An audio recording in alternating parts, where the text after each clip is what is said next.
शारिक वोरा साहब, एक जानिब तो आप बात करें कि हम दूसरे ममालिक की मिसाल दे रहे होते हैं, लेकिन अब पाकिस्तान में बहुत से ऐसे इश्यूज़ भी हैं कि जनाब ये कर लिया जाए तो ये मसाइल हो जाएंगे, ये कर लिया जाए तो ये मसाइल हो जाएंगे, क्योंकि हमें बाहर से भी बड़े प्रेशर होते हैं। फिर हम बहुत ज़्यादा पॉलिसीज़ और अपने जो नज़रियात है वो भी बड़ा इम्पोर्टेड वो ले कर रख रहे होते हैं।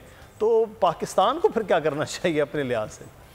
मुदस्सिर, बहुत अच्छा आपने ये निशानदेही की कि हम लोग जो हैं वो बेसिकली कंप्लायंस सिंड्रोम में आए हुए हैं। जैसा कि आपने बड़ी अच्छी टर्म इस्तेमाल की कि वो जो इम्पोर्टेड फ़िलासफ़ी है वो हमारे बच्चों का भी और हमारा भी ब्रेन वॉशिंग कर देती है कि ये कंप्लायंस ज़रूरी है, ये कंप्लायंस ज़रूरी है। और उसमें होता ये है कि वो सूडो इकोनॉमिस्ट जो हैं वो वेस्ट की जो इकोनॉमी की किताबें हैं उसमें से हमारा सोल्यूशन ढूंढते हैं।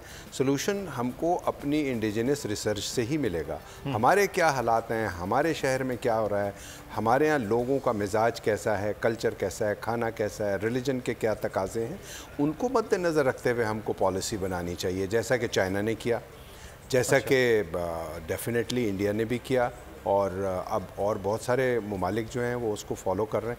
तो जब तक हम अपनी लोकल कंडीशंस के हिसाब से अपनी इकोनॉमिक और इंडस्ट्रियल पॉलिसी को नहीं बनाएंगे। मिसाल से थोड़ा सा वजाहत चाहूँगा। ये आप जो चाइना की बात कर रहे हैं, हम चाइना को, क्योंकि उसको एक SMEs के हवाले से भी बात है, बहुत बड़ी तरक्की उसने कर ली है। सर क्या है, एक छोटे से अगर आप जवाब दे सके मुख्तसर। देखिए, चाइना ने जो अपना मॉडल बनाया पिछले 40 साल में, सबसे बड़ा तो मॉडल उसने बनाया रिसाइकलिंग इंडस्ट्री का। वो पूरी दुनिया से उसने रिसाइकलेबल मटेरियल्स जिसमें प्लास्टिक्स है, लोहा है, कागज़ है, कॉपर है, दुनिया की तमाम चीज़ें उन्होंने पूरी दुनिया से इंपोर्ट की एट थ्रो अवे प्राइसेस। आपको मैं बताऊं, जस्ट प्लास्टिक्स वो $200 पर टन का मंगाते हैं, और वही प्लास्टिक्स को फिर मेडिकल साइंस और गैजेट्स में और कार पार्ट्स में और फ़ोन्स में और कंप्यूटर में और फर्नीचर कन्वर्ट करके $20,000 अ टन का बेचते हैं। हमारे यहाँ पिछले 30 साल से उन्होंने पॉलिसी पर कदगन लगाया हुआ है कि जी आप मंगा नहीं सकते रिसाइकलेबल, इसलिए कि वो पोल्यूशन होती है और ये होता है और वो होता है।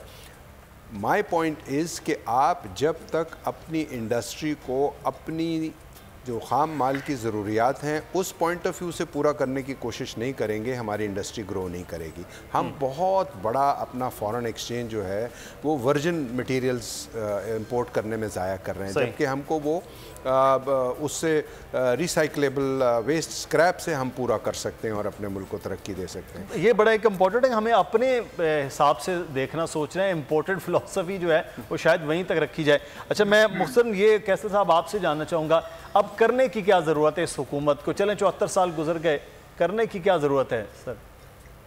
अच्छा, कैसर साहब से हम दोबारा से रब्ता करते हैं। हाफिज़ एहतशाम साहब, इस वक्त क्या किया जाए कि लॉन्ग टर्म और शॉर्ट टर्म हम अपने इंडस्ट्री को और इंडस्ट्रियल सिटीज़ को बेहतर कर सकें? देखें जी, सबसे पहले तो इस चीज़ की अहम ज़रूरत है कि हम इंडस्ट्रियलाइजेशन के हवाले से लॉन्ग टर्म पॉलिसीज़ पे जाएं, इंडस्ट्री को वो कॉन्फिडेंस दें जो बिल्टअप हो रहा है, स्पेसिफिकली SMEs को वो कॉन्फिडेंस दें जिसके लिए उनके लिए आसानी भी हो सके और वो फाइनेंसिंग सही मायनों में उनको मिल सके। जिस तरह शारिक वोरा साहब ने टफ का जिक्र किया है, तो मैं उसके फिगर्स बता देता हूँ। तकरीबन 70 अरब रुपए की फाइनेंसिंग थी, कैपिंग थी, उसमें से 350 अरब रुपए टेक्सटाइल के सिर्फ बड़े घरों को मिल गया, लार्ज स्केल मैन्युफैक्चरिंग को मिल गया। आपके SME के सिर्फ 2 या 3 लोग थे जिन्होंने मिला। मैंने प्राइम मिनिस्टर की मीटिंग में वाज़े तौर पर उन्हें कहा था कि अगर टफ हमने कंटिन्यू करनी है तो टफ के लिए हमें कैप लगाना पड़ेगा ताकि हम SMEs को प्रमोट कर सके। तो हमें अपने SMEs की लिए लाजमी तौर के ऊपर ऐसी स्कीम्स मुतारफ करानी पड़ेंगी। बैंक्स को पाबंद करना पड़ेगा कि वो इनकी सस्टेनेबिलिटी के लिए काम करें। नंबर 1। नंबर 2, हमें हुकूमतों के आने जाने से फर्क नहीं पड़ना चाहिए। हमारी पॉलिसीज के हवाले से पॉलिसीज इस तरीके से इंटैक्ट रहनी चाहिए ताकि आपका बिजनेसमैन आपकी इकोनॉमी ग्रो कर सके। 3rd, हमारी इस वक्त सबसे बड़ी जरूरत सस्ती एनर्जी है। हमें अपनी सस्ती एनर्जी ना सिर्फ लोगों को बल्कि इंडस्ट्री को भी प्रोवाइड करने के हवाले से लॉन्ग टर्म पॉलिसीज की तरफ जाना पड़ेगा। शॉर्ट टर्म पॉलिसीज के अंदर हमें अपने रेवेन्यू कलेक्शन के लिए, जिसको हम सारे दोस्त मिस कर गए, हुकूमत का बड़ा मौक़िफ़ है कि हमने अपना रेवेन्यू इकट्ठा करना है, हमारी ये ज़रूरियात है, हमारा एनर्जी के अंदर हम इतने खसारे में जा रहे हैं, उस सारे के सिलसिले में हमें लाजमी तौर के ऊपर अपने ट्रेडर को कॉन्फिडेंस में लेना पड़ेगा, उसे ये बताना पड़ेगा कि भाई आपके पैसे आएंगे तो आपका मुल्क ठीक होगा, आप अपना शेयर दें ताकि डायरेक्ट टैक्सेशन बढ़े और इनडायरेक्ट टैक्सेशन का खात्मा हो, जिससे आपका इन्फ्लेशन रेट भी कम होगा। ये लाजमी तौर के ऊपर शॉर्ट टर्म के ऊपर गवर्नमेंट को करने की जरूरत है। मैं शारिकपुरा साहब मुख्तर की ये जो पॉलिसी के हवाले से भी बात हो रही है, क्या प्लान होना चाहिए हुकूमत का कि हम बेहतरी की जानिब जा सकें? जी बिल्कुल, हमको सॉल्यूशंस पर ज़्यादा वक्त देना चाहिए अपनी डिस्कशंस में, मीडिया में भी और उसमें भी, कि अब हमको करना क्या चाहिए। सबसे पहले हमको ये करना चाहिए कि हम मिनिस्ट्री ऑफ इंडस्ट्रीज़ जो है वो industrialization long term policy for 10 years उसका अनाउंसमेंट करें।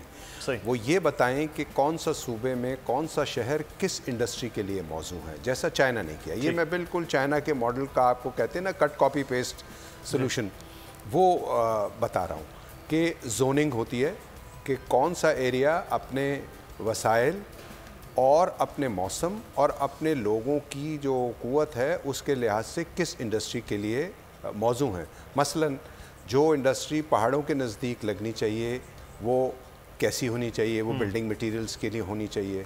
मसलन पंजाब में जहाँ पर फल फ्रूट सब्ज़ी ऐसी काश्त, वो ये बड़ी इंपॉर्टेंट आपने होनी चाहिए। बात की है कि उस हिसाब से इस चीज़ों को, इंडस्ट्रियों को देखना है और इसी तरह से जो लॉन्ग टर्म है पॉलिसीज़ वो बननी चाहिए।